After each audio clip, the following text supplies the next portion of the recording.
Yes. अच्छा, ठीक है आरू, देखते हैं कहाँ तक क्या सॉल्व हो सकता है। डाउट्स लेने से पहले दो कॉन्सेप्ट मैं समझाऊंगी आज तुम लोगों को। वो जो पांच छोटे छोटे कॉन्सेप्ट है ना, उसमें से दो इम्पोर्टेंट है, वो बता दे रही हूँ मैं। बाकी तो ऐसे ही फर्जी है। दो तो मैं बता रही हूँ तुम्हें, देखते हैं नेक्स्ट क्लास में वो बचे हुए देते हैं कि नहीं। पर अभी दो तो खत्म करो आज। ठीक है आरू, समझते हैं। वो दो कॉन्सेप्ट और वो जो पांच क्वेश्चन अपन ने छोड़े थे, उसमें से तीन अभी करवा रही हूँ। ठीक है। नहीं दिव्यांशी, यार न्यू चैप्टर स्टार्ट नहीं होगा। चलो, let's all begin the class without wasting any time.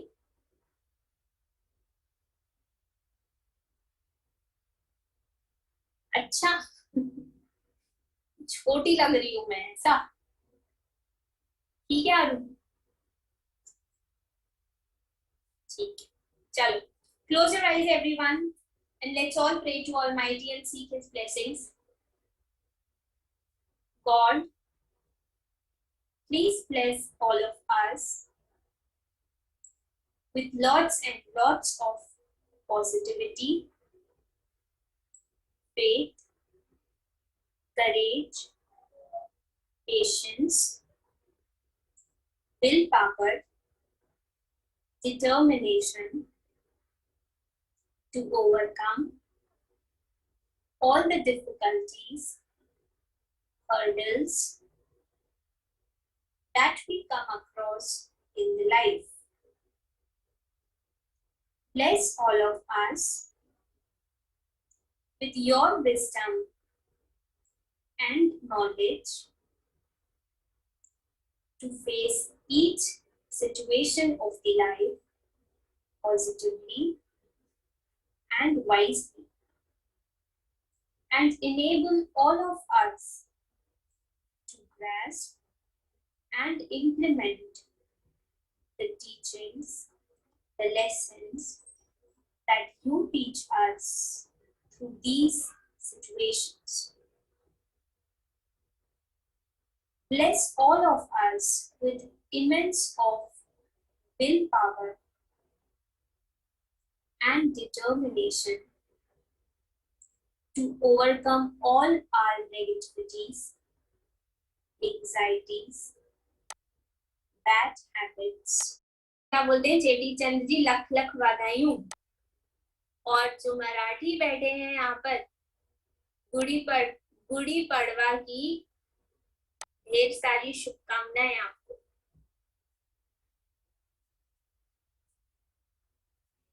Wishing you lots of prosperity, lots of success to everyone.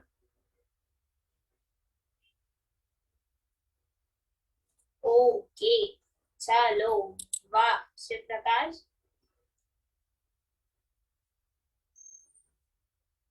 चलो भैया, पढ़ाई शुरू करें। नहीं पता Vishal. Yes, happy Navratri to all of you as well. Chaitra के नवरात्रि की हार्दिक शुभकामनाएं आप सबको। माँ दुर्गा आप सबको हेल्प करे अपनी सारी नेगेटिव हैबिट्स को, लेजीनेस, प्रोक्रेस्टिनेशन, इन सब को ओवरकम करने में आपको हेल्प करें। ठीक है Aman, most probably next class में we will begin with the new chapter, thinking about it, let's see. Next class में नहीं तो फिर ट्यूसडे से तो फॉर श्योर स्टार्ट करेंगे। ठीक है, चलो। पहले तो ये दो कॉन्सेप्ट अपन पढ़ रहे हैं, फिर डाउट्स के बारे में भी समझते हैं।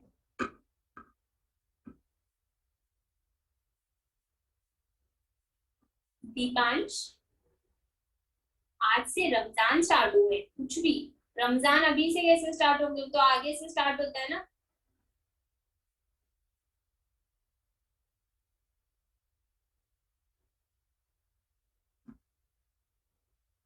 From today only? क्या बात कर रहे हो, आई मिस्ड इट। भैया मेरी एक फ्रेंड है मुस्लिम, अगर ऐसा है तो मेरी वाट लगने वाली है आज।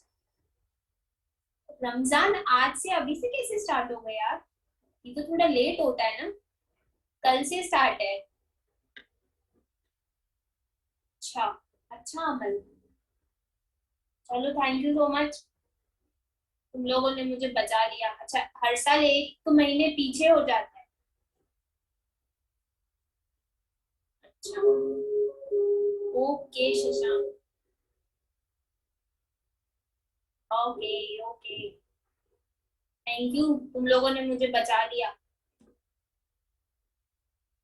चलो जरा सुनो, आ जाओ जरा, यहाँ तक के तो कॉन्सेप्ट अपन ने कर लिए थे।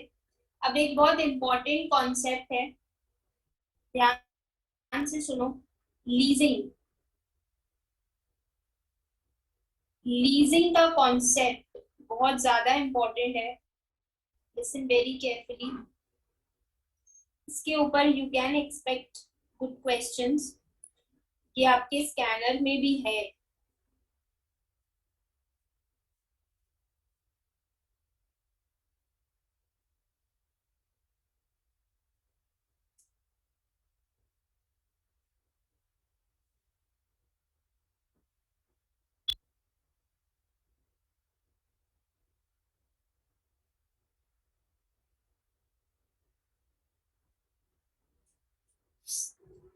क्या होता है leasing? Yes guys, what is leasing? You know what is leasing? Lease मतलब किसी एसेट को खरीदने की जगह किराए पे ले। हमारे बचपन में ऐसा होता था, तुम्हारे बचपन का तो पता नहीं, पर हमारे बचपन में ऐसा होता था कि हमारे घर के पास ही एक वीडियो गेम की शॉप होती थी। अब जो लोग वीडियो गेम नहीं खरीद पाते थे, वो लोग क्या करते थे, रेंट पर ले लेते थे या वहां पे रेंट पर खेलने जाते थे। साइकिल जो है वो भी रेंट पर मिलती, जो लोग साइकिल नहीं खरीद पाते थे तो उनको 1 घंटे के 20 रुपए किराए के हिसाब से साइकिल मिलती थी, ऐसा कुछ होता था। तो वही फंडा है कि जब आप लेट से कोई एक मशीनरी खरीद पाने के सिचुएशन में नहीं है, तो आप क्या करते हैं, उस मशीन को किराए पे उठा लेते हैं। ठीक है, इसको बोला जाता है लीज, इसको बोला जाता है लीज। ठीक है, तो leasing is a financial arrangement under which owner of the asset, owner of the asset, क्या बोलते हैं इसको, लेसोर।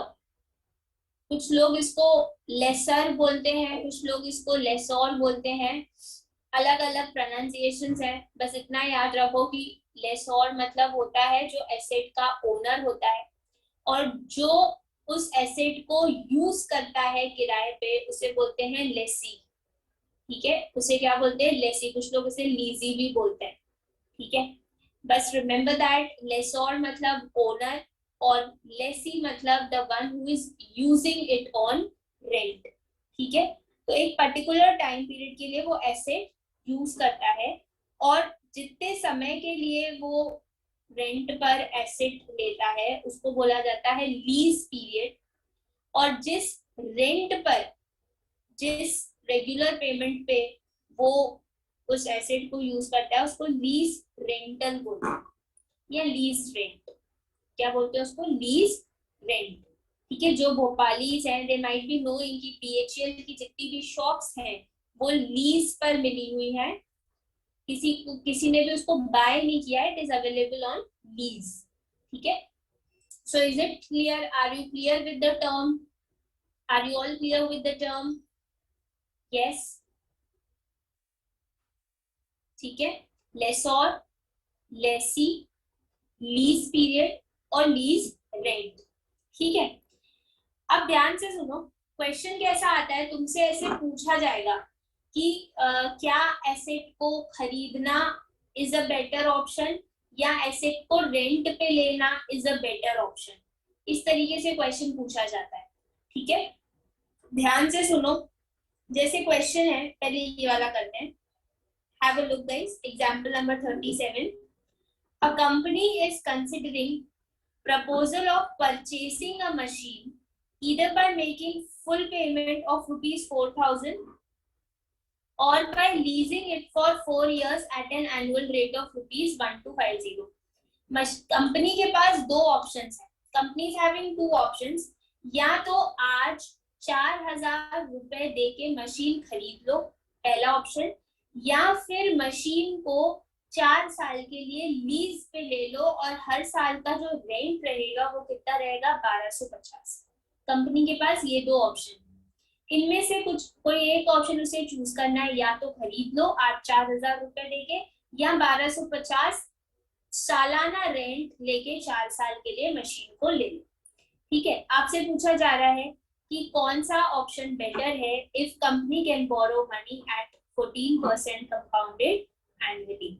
तो हम क्या करेंगे, हम 1250, अभी उसके पास पैसे नहीं है, तो अगर वो बोरो करता है तो उसको इंटरेस्ट मिलता है 14% का. तो बोल रहे हैं कि कौन सा ऑप्शन बेटर है. ध्यान से सुनना. हम क्या करेंगे, ये जो लीज रेंट है, this is nothing but an example of annuity only. Lease rent क्या होता है, एन्युइटी का एग्जाम्पल है. एन्युइटी क्या होती है, एक फिक्स्ड पेमेंट एक फिक्स्ड ड्यूरेशन में पे करते हैं तो अपन उसको एन्युइटी बोलते हैं. So this lease rent is nothing but the another form of annuity. So 4 साल टाइम पीरियड के लिए तुम्हें एन्युइटी दी हुई है. तुम क्या करोगे, इस एन्युइटी की प्रेजेंट वैल्यू निकालो. क्या करोगे तुम, you will find out the present value of this annuity. मतलब जो तुम 4 साल में 4 बार 1250 1250 1250 1250 दोगे, तो उस टोटल अमाउंट की आज की तारीख में कितनी वैल्यू है वो निकालोगे और उसको कंपेयर करोगे किससे, अगर तुम एसेट खरीदते हो तो तुम्हें कितना पे करना पड़ेगा उससे. समझ पा रहे हो. जो एन्युइटी तुम 4 साल पे करोगे उसकी प्रेजेंट वैल्यू, संस्कार तुमने क्या किया, 1250 इंटू 4 कर दिया तो तुम्हें 5,000 मिल गया. ये प्रेजेंट वैल्यू नहीं है, ये प्रेजेंट वैल्यू नहीं है. 5,000 की जो अपन 5,000 4 साल में पे करेंगे उसकी प्रेजेंट वैल्यू क्या है, आज की तारीख में उस अमाउंट की क्या वैल्यू है, उसको हम कंपेयर करेंगे कॉस्ट ऑफ द मशीन से, जो हमें पे करनी पड़ेगी अगर हम मशीन को खरीदते हैं तो. समझ पा रहे हो. तो अगर 4 साल में हमारे हाथ से पैसा ज्यादा जा रहा है तो हम प्रेफर करेंगे बाय करना. लेकिन अगर हमारे हाथ से पैसा कम जा रहा है तो we will prefer to take the machine on rent. ठीक है. तो 1250 जो कि एन्युइटी है, इसकी पहले अपन प्रेजेंट वैल्यू निकालेंगे. निकालो, प्रेजेंट वैल्यू निकालना आती है तुम लोगों को. एन्युइटी गिवन है, find out the present value guys. What will be the present value of this annuity 1250, जल्दी से बताएं.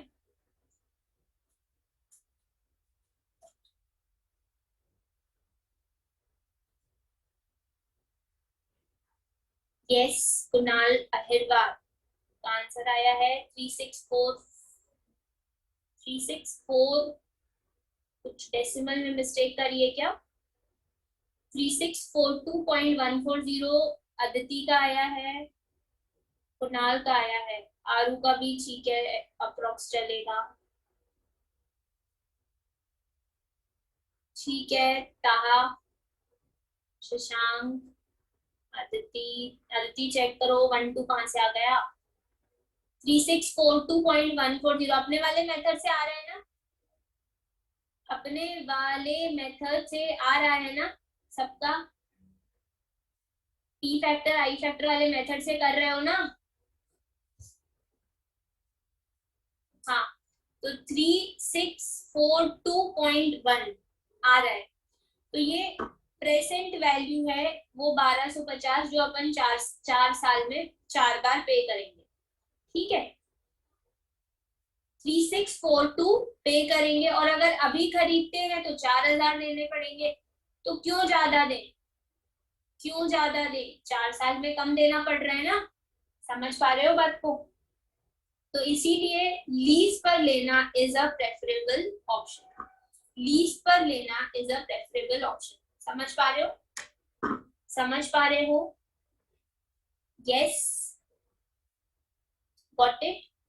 अगर हम अभी मशीन को बाय करते हैं तो हमें 4,000 रुपए देने पड़ेंगे, लेकिन अगर लीज पे रहते हैं, लीज पे लेते हैं मशीन को, तो वैसे तो 5,000 रुपए जाएंगे हाथ से, लेकिन 5,000 की प्रेजेंट वैल्यू क्या है? 5,000 की प्रेजेंट वैल्यू क्या है? 3642.11, मतलब समझ लो आज के 3642 रुपए 4 साल में 5,000 के बराबर हो जाएंगे। समझ रहे हो? ठीक है, मतलब जब तुम 4 साल में 5,000 दोगे तो उसकी वैल्यू 3642 रुपए होगी। ठीक, तो इट्स बेटर कि हम लीज पर लें, इट्स बेटर कि हम लीज पर लें। ठीक है, नहीं फ्यूचर वैल्यू नहीं लेंगे अदनान, फ्यूचर वैल्यू नहीं लेंगे, एसेट फॉरएवर हो जाएगा। वो बात ठीक है अदिति, लेकिन ये वाला कॉन्सेप्ट ना देख के मनी वैल्यू देखी जाती है। ठीक है बेटा, ठीक। सो क्या करेंगे, एनुइटी जो लीज रेंट दिया हुआ है उसकी प्रेजेंट वैल्यू को कंपेयर करेंगे अपन उस एसेट की कॉस्ट से, जो हमें आज पे करनी पड़ेगी। ठीक है, तो अगर कॉस्ट ज्यादा पड़ रही है तो हम एसेट बाय नहीं करेंगे, लेकिन कॉस्ट कम पड़ रही है present value of lease rent से, तो वी विल बाय। ठीक है, हाँ संस्कार, यस शशांक। ठीक है, चलो अब जरा इस क्वेश्चन पे देखो, एग्जाम्पल नंबर 36।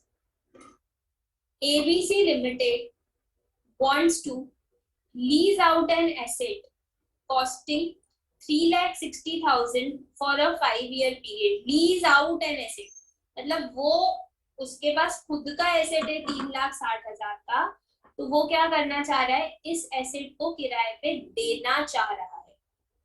ठीक है, वो एसेट ले नहीं रहा है, वो दे रहा है। ठीक, it has fixed a rental of rupees 1,05,000 per annum payable annually starting from the end of first year। तो अगर वो रेंट पे देता है एसेट को लीज पर, तो उसको सालाना कितना रेंट मिलेगा? 1,05,000। तो ये 1,05,000 क्या हो जाएगा? एनुइटी। 1,05,000 क्या हो जाएगा? एनुइटी। क्लियर है क्या? 1,05,000 क्या हो जाएगा? Annuity. Suppose the rate of interest is 14% per annum compounded annually on which money can be invested by the company. Is this agreement favorable to the company? 1,05,000 रुपए उसको मिलेंगे सालाना। अब क्या करेगा वो, इसकी प्रेजेंट वैल्यू निकालेगा। वो किराए पे एसेट तभी चलाएगा जब किराए पे देने से उसको कॉस्ट से ज्यादा रिटर्न्स मिल रहे हैं। अगर उसको कॉस्ट से कम रिटर्न मिल रहे हैं तो फिर वो नई रेंट पे देगा। समझ पा रहे हो बात को? समझ पा रहे हो? देखा जाए तो उसको 4 साल में कितने पैसे मिलेंगे? 4,20,000 देखा जाए तो, लेकिन आज की तारीख में उसकी क्या वैल्यू है पहले अपन ये निकालेंगे। 4,20,000 तो 4 साल बाद की वैल्यू समझ में आ रही है कि अपने हाथ में 4,20,000 आएंगे, लेकिन आज की तारीख में उसकी क्या वैल्यू है ये निकालेंगे हम।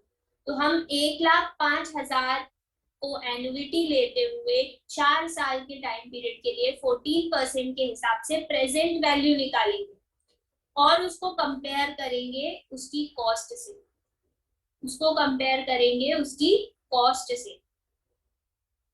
ठीक है, हाँ sorry 5 year, time period 5 year है, sorry sir time period 5 year है।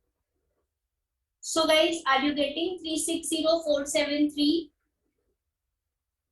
ठीक है, अप्रॉक्स भी चलेगा, 360,476 भी चलेगा, मेरा भी आ रहा था 476, अप्रॉक्स चलेगा।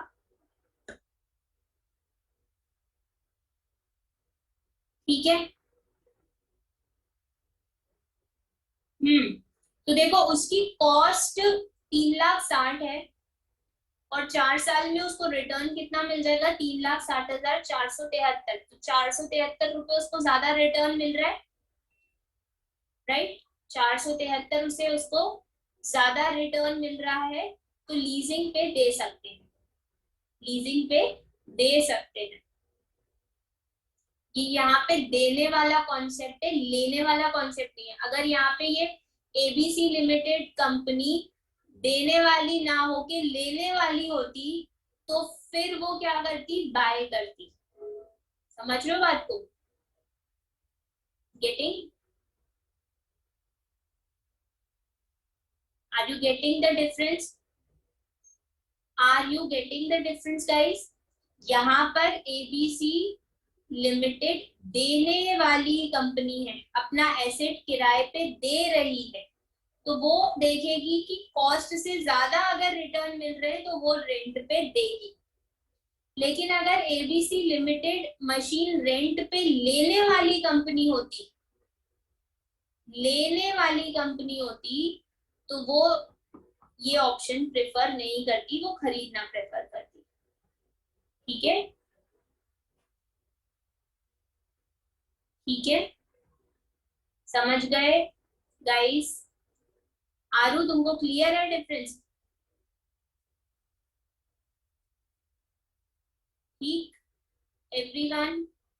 यहाँ पे ओनर ऑफ द एसेट है, ये ABC limited is the owner of the asset, तो वो किराए पे दे रही है एसेट, तो वो रिटर्न्स देखेगी, रिटर्न्स उसको कॉस्ट से ज्यादा मिलेंगे तो ही वो किराए पे देगी। और अगर हम एसेट लेने वाले होते तो हम क्या देखते कि मुझे 5 साल के पीरियड में कितना पैसा देना पड़ रहा है, तो मुझे 3,60,473 देना पड़ता। लेकिन बेटर है कि मैं अभी खरीद लूं, क्योंकि 3,60,000 में खरीद लेंगे। ठीक है, so are you all clear with this, yes संस्कार,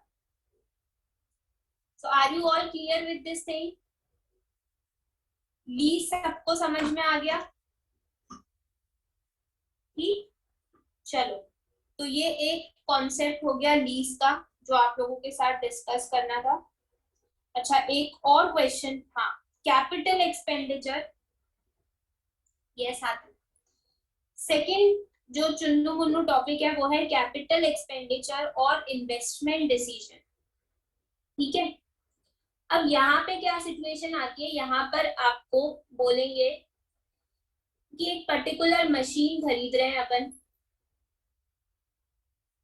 आज की तारीख में एक पर्टिकुलर मशीन अपन इस प्राइस में खरीद रहे हैं, और आपसे बोलेंगे कि आने वाले 5 साल में लेट से ये एनुअली हमें इतना फायदा देगी, एनुअली इतने रिटर्न्स देगी, तो क्या हमें ये मशीन खरीदनी चाहिए कि नहीं चाहिए। समझ पा रहे हो, समझ पा रहे हो, यहाँ पे किराए की बात नहीं हो रही है, यहाँ पे बात हो रही है कि अगर मैं आज की तारीख में एक मशीन खरीदती हूँ एक पर्टिकुलर प्राइस पर, तो आने वाले 5 इयर्स में वो एनुअली मुझे इतने रिटर्न्स देगी, तो क्या मुझे वो मशीन खरीदनी चाहिए।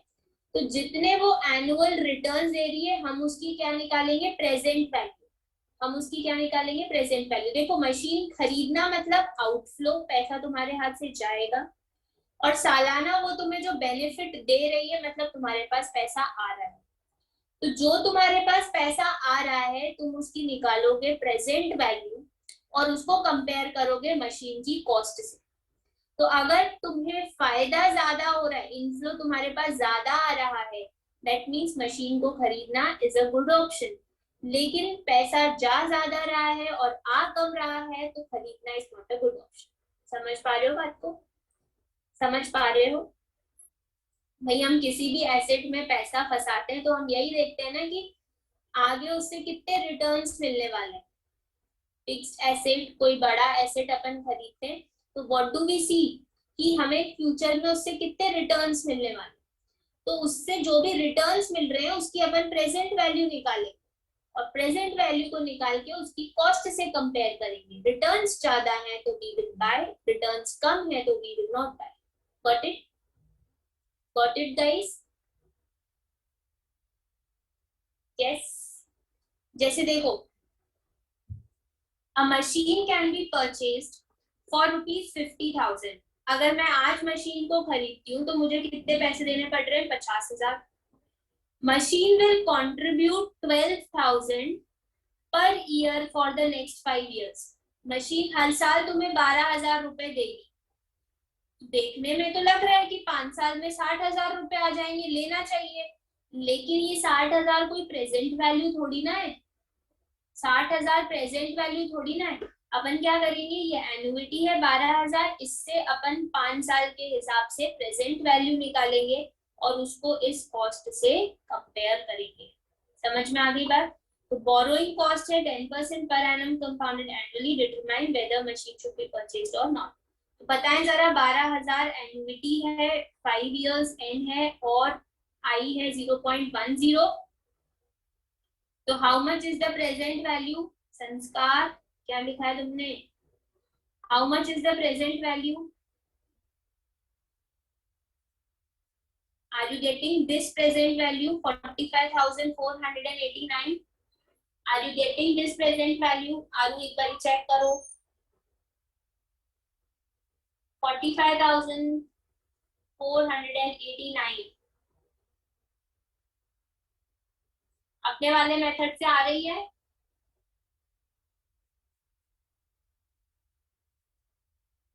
अपने वाले मेथड से आ रही है ना? ठीक है।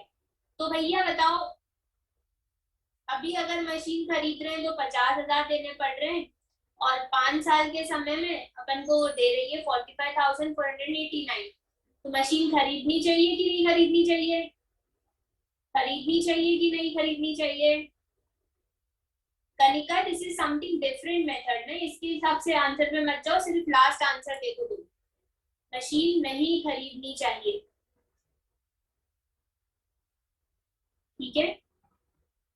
Clear? Got the answer everyone?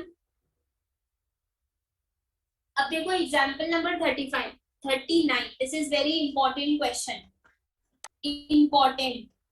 Please इसको जब आप चैप्टर रिवाइज करें तो जरूर जरूर इज्जत दें। बहुत अच्छा क्वेश्चन है ये, ध्यान दो। A machine with useful life of 7 years cost ₹10,000। एक मशीन है, मशीन नंबर 1 की बात करें,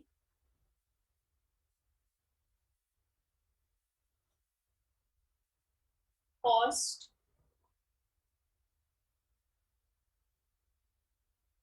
मशीन नंबर 1 जिसकी लाइफ है 7 years, उसकी कॉस्ट है 10,000 रुपए। जबकि एक दूसरी मशीन है जिसकी लाइफ 5 साल है और कॉस्ट 8,000 है। लाइफ भी कम है और कॉस्ट भी कम है, ठीक है? The first machine saves labor expenses of ₹1,900 annually। 1,900 रुपए बचा रही है वो आपके। मतलब अगर आप मशीन नहीं खरीदते तो आपको 1,900 रुपए एनुअली लेबर को देना पड़ता, लेकिन अब आपने मशीन खरीद ली है तो आपके 1,900 रुपए बच रहे हैं। So this 1,900 रुपए is an inflow for you. This 1,900 रुपए is an inflow for you annually for 7 years। और in case of second machine वो कितना सेव कर रही है? 2,200। वो कितना सेव कर रही है? 2,200। Determine the preferred course of action assuming cost of borrowings as 10% compounded per annum। आई कितना हो जाएगा? 10%। तो पहले अपन क्या करेंगे, मशीन 1 की जो उसने 1,900 रुपए 7 साल तक वो सेव करके दे रही है, उसकी प्रेजेंट वैल्यू निकालेंगे, राइट? मशीन 1 की प्रेजेंट वैल्यू निकालेंगे अपन 1,900 रुपए के हिसाब से। एनुइटी हो जाएगी 1,900 और लाइफ हो जाएगी 7, आई हो जाएगा 10। सो प्रेजेंट वैल्यू कितनी आ रही है फर्स्ट मशीन की केस में, बताएं? आरू, फर्स्ट मशीन तुम्हें 1,900 रुपए सालाना सेव करके दे रही है ना 7 साल तक, तो 1,900 एनुइटी हो जाएगी, 7 साल एन हो जाएगा और आई हो जाएगा 10%।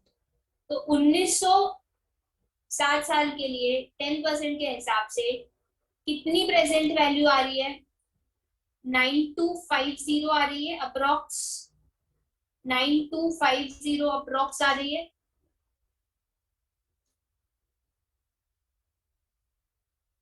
मतलब आज अगर अपन खरीदे 10,000 में, तो वो 7 साल तक अपन को 10,000 से ज्यादा बेनिफिट नहीं दे रही है, बेनिफिट कम मिल रहा है। ठीक है, ये बात समझ में आ गई। अब आ जाओ जरा मशीन 2 पे।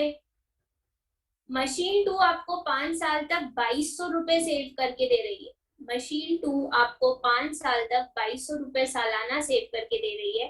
तो उसकी प्रेजेंट वैल्यू कितनी आएगी? उसकी प्रेजेंट वैल्यू कितनी आ रही है बताएं? 8340 अप्रोक्स, 8340 अप्रोक्स। ठीक है, यस, 8340। नाउ सी, आप उसको खरीदने में 8,000 लगा रहे हो और 8340 वो आपको बेनिफिट दे रही है। So definitely which machine should be purchased? Second one, second one, right. Aditi, 1900 के हिसाब से एन्युइटी लेते हुए 7 साल की प्रेजेंट वैल्यू निकालो। मशीन 2 पे पीवी एन्युइटी कौन सी से फाइंड किया है?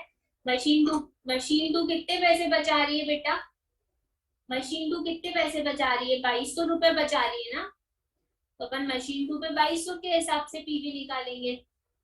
अब मशीन 2 के केस में अपन को कॉस्ट से ज्यादा बेनिफिट मिल रहा है, इसीलिए we will prefer what? We will prefer what? Second machine. ठीक, okay Aditya, all right. So are you all clear with the two concepts? दोनों कॉन्सेप्ट समझ में आ गए? लीज कॉन्सेप्ट भी समझ में आ गया आपको, और कैपिटल एक्सपेंडिचर डिसीजन भी समझ में आ गया। I hope it is clear to everyone. I hope it is clear to everyone. Yes,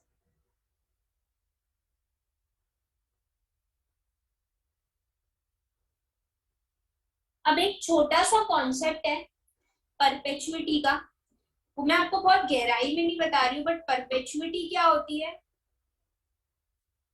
perpetuity क्या होती है? परपेचुइटी का मतलब होता है infinite, infinite, for the infinite time period.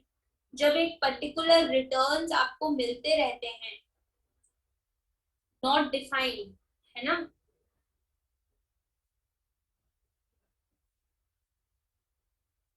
क्या Vishal? I am not getting. क्या?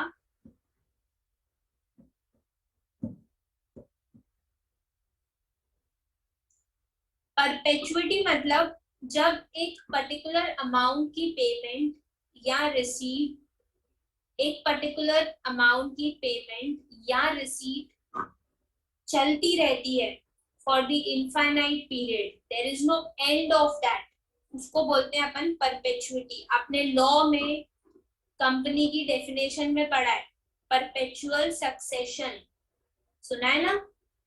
persons may come, may go, but the company continue to exist. Similarly, समय आगे बढ़ता जाएगा, पेमेंट या रिसीट कंटिन्यूसली चलती रहेगी, तो वो परपेचुइटी, उसको बोलते हैं अपन परपेचुइटी। ठीक है, उसमें एक बहुत बेसिक सा फॉर्मूला रहता है, वेरी बेसिक फॉर्मूला, सिर्फ एक बेसिक कॉन्सेप्ट बता रही हूँ, ज्यादा गहराई में नहीं बता रही हूँ। फॉर्मूला रहता है R upon I, R upon I. R मतलब द रेट, द पेमेंट और रिसीट जो अपन को कंटिन्यूसली पे करनी है, जो कंटिन्यूसली रिसीव होगी, और आई मतलब इंटरेस्ट रेट पर पेमेंट और रिसीव पीरियड। ठीक है,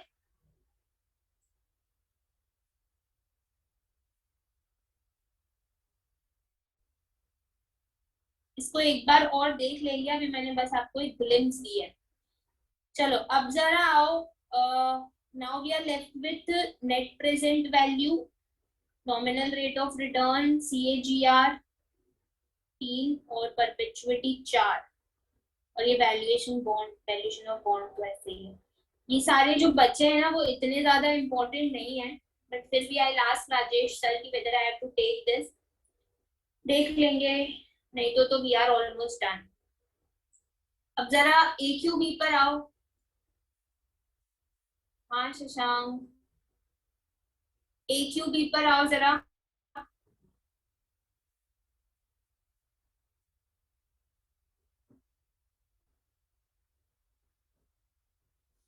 एक तो क्वेश्चन था ए क्यू बी का, सेकेंड वाला अपना पेंडिंग, राइट? ए क्यू बी का second question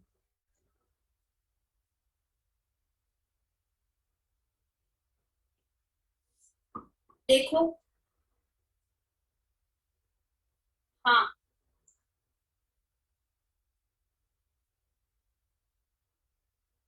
the compound interest on half yearly basis on rupees 10,000, the rate for the first second years being 6% and for the third year 9% per annum is। ठीक है, देखो ये अपन ने concept समझा था वो population वाले एग्जाम्पल के थ्रू। अपन इनिशियली तो 10,000 लेंगे, ठीक है। अगर ये हाफ ईयरली नहीं होता, अगर ये हाफ ईयरली नहीं होता तो अपन सिंपली क्या करते, 10,000 इंटू 1.06 इंटू 1.06 इंटू 1.09, यही करते हम अगर ये हाफ ईयरली नहीं होता तो। Do you remember the concept? Do you remember the concept?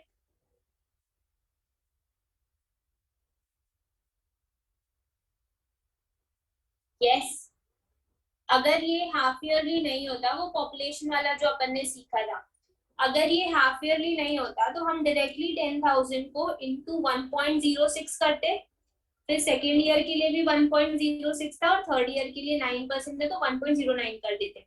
But ये हाफ ईयरली है, this is something half yearly, तो हाफ ईयरली का इफेक्ट क्या हो जाएगा, ईयर में अपन मल्टीप्लाई करेंगे और रेट को आधा कर देंगे। ईयर में अपन क्या करेंगे, मल्टीप्लाई और रेट को आधा कर देंगे, है ना। अब ध्यान से सुनो, 10,000 तो रहेगा, अब रेट 6% की जगह क्या हो जाएगा, 3%, 6 divided by 2 3%। Now this is for 2 years, this rate is going to be valid for 2 years, तो एन कितना हो जाएगा 4। तो 10,000 को हम किससे मल्टीप्लाई करेंगे, 1.03 की पावर 4 से।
Am I audible now, guys? अभी आ रही है आवाज? अभी आवाज आ रही है?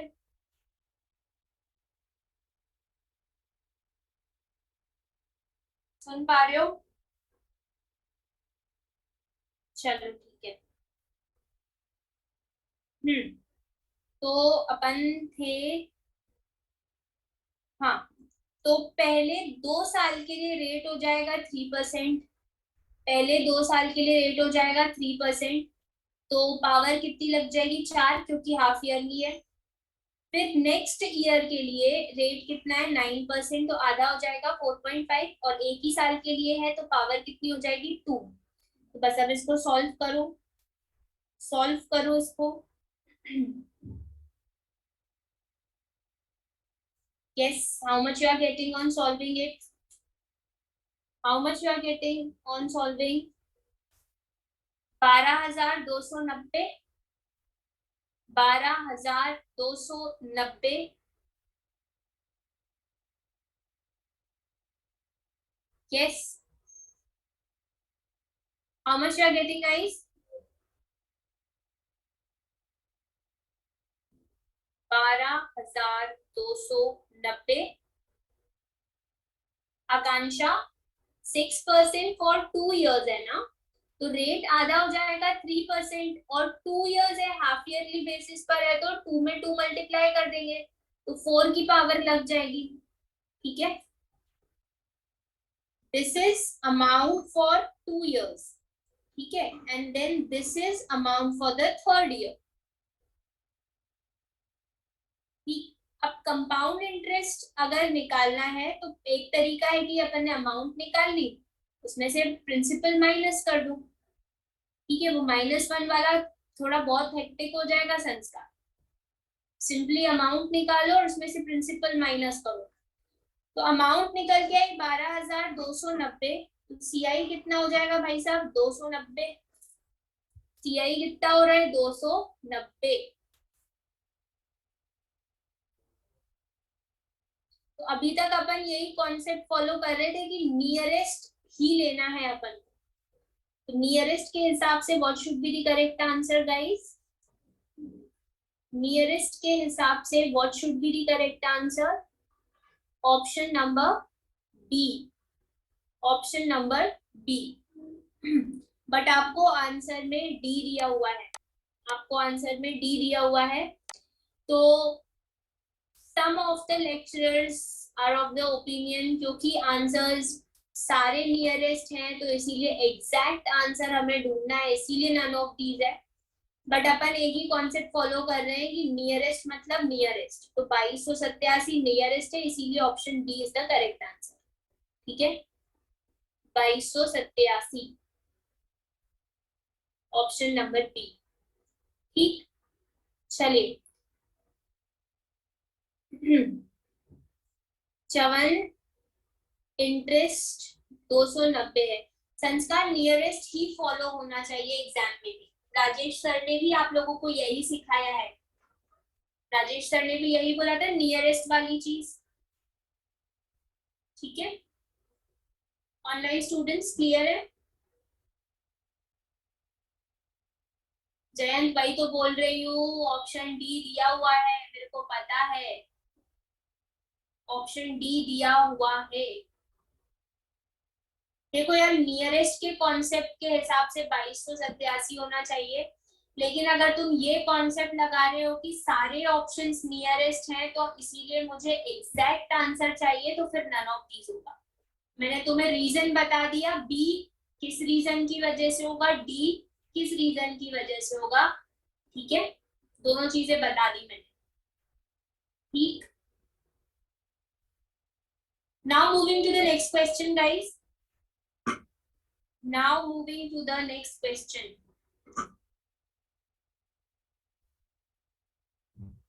290 है, 290 जयंत, आई एम सॉरी, 2290। हाँ हाँ, ठीक है ठीक है ठीक है, मेरी मिस्टेक।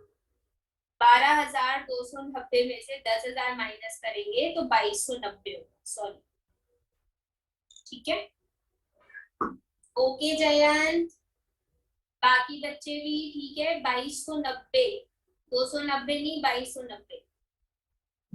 अब रहा है फिफ्थ क्वेश्चन, ये बहुत टफ क्वेश्चन है, इसको रखो। सर ने सॉल्व करवाया ये क्वेश्चन?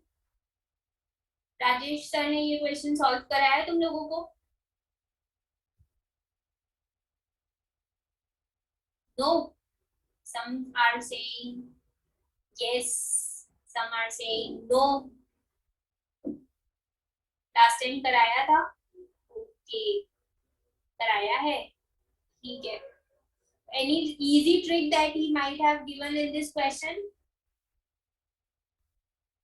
कोई सी easy trick या the lengthier one only? अच्छा, ठीक है। चलो अब जरा आओ नेक्स्ट क्वेश्चन पे।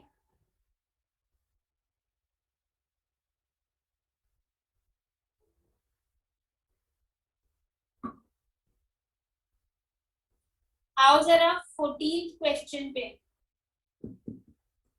14th क्वेश्चन का भी आंसर गलत है।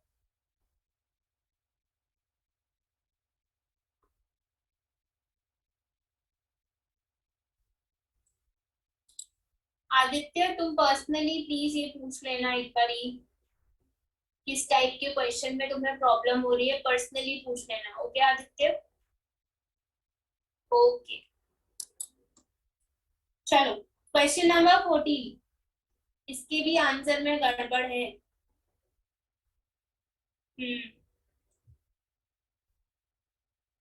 हाँ, 5th अभी पेंडिंग है Aditi, I remember. Question number 14 देखो। राजा aged 40 wishes his wife Rani to have 40 lakhs at his death. राजा की उम्र कितनी है? 40 साल। वो बोल रहा है कि वो चाहता है कि जब राजा मरे तो उसकी बीवी रानी के पास 40 लाख रुपए आए उसके मौत की खुशी में, आई मीन दुख में, ठीक है।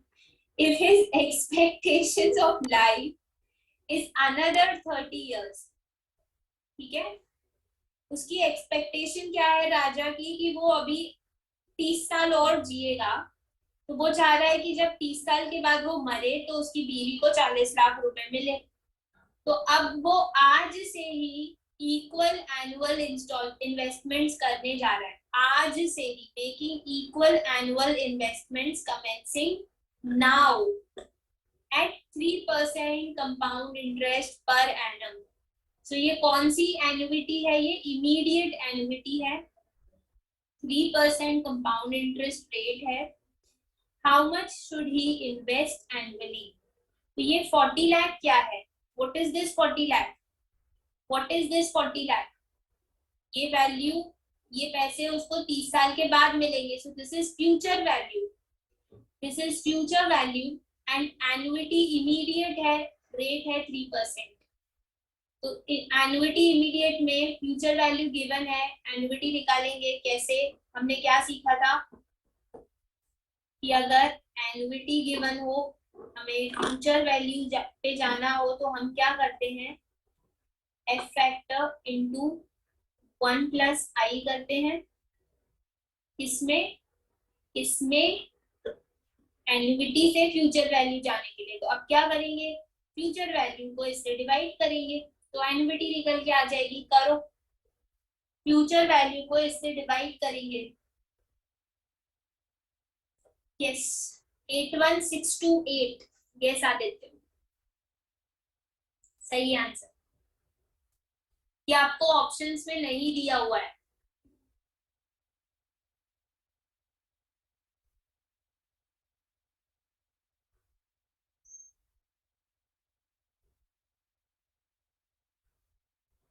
आपको ऑप्शंस एन्युइटी रेगुलर के हिसाब से दिए हुए हैं।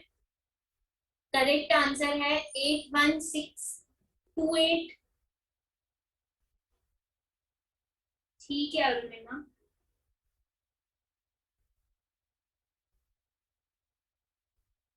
जयंत कहाँ से 840 लेके आ रहे हो तुम्हें?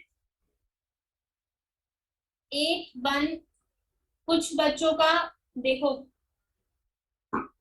81628 भी सही है और अप्रोक्सीमेटली कुछ बच्चों का 81632 भी आ रहा है। वो भी सही है, अप्रोक्स चलेगा, इतना अप्रोक्स चलेगा। ठीक है, ये दोनों ही सही है। ठीक। Alright guys, I you clear with this question? इसमें कोई दो राय नहीं है, क्वेश्चन ऐसे ही सॉल्व होना है, कोई गुंजाइश नहीं है कुछ गड़बड़ होने की।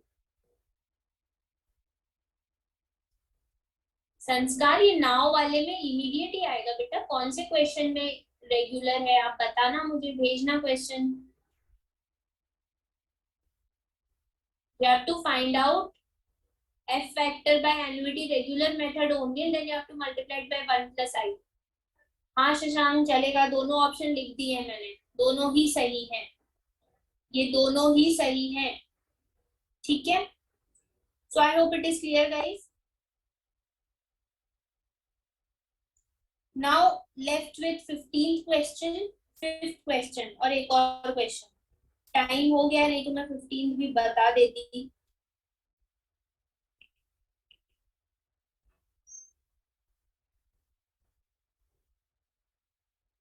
15th क्वेश्चन इतनी जल्दी नहीं हो पाएगा।